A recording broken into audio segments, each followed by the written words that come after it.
What's up, everyone? Coach Chris here with this week's Technique Tuesday. And this week I want to talk about foam rolling.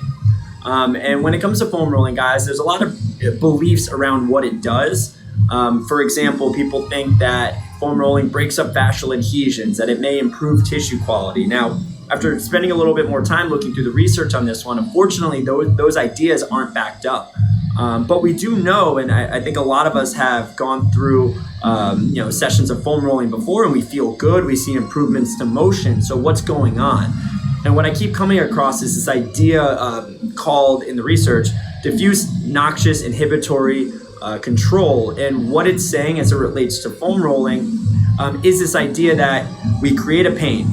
For us, we're telling people to foam roll over sore spots, try to find those sore spots. I tell people that, you find the spot and then it should hurt so good, right? And that's important because it's creating that painful response coupled with this idea and this expectation that this pain is good for us, causes the brain to downregulate that painful response. And with that, we see a decrease in muscle stiffness, a relaxation of the tissues, as well as just, again, a little bit more of a feel-good response. So we're starting to see that as being a leading reason maybe why foam rolling is good for us and why it helps.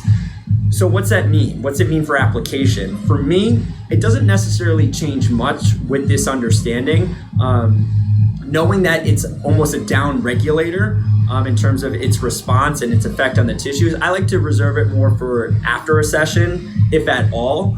And the reason for that is, again, because, anytime I'm putting someone into a more relaxed state, it seems to serve a little bit more purpose at the end, not in the beginning when I'm trying to get people almost more fired up, right? And also with it can be time consuming. It's they say about 30 to 60 seconds per muscle group. And if you're going through the entire, lower body, that can add up and take some time.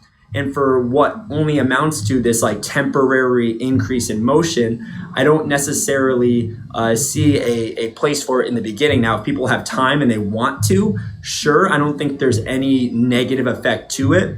But also knowing that, we're going to see some, again, temporary improvements to motion if done well. I don't necessarily think I want to have someone load super heavy into positions that they weren't necessarily in before. I do like the idea of lightly loaded movement after a bout of foam rolling to hopefully get some of those positions to stick.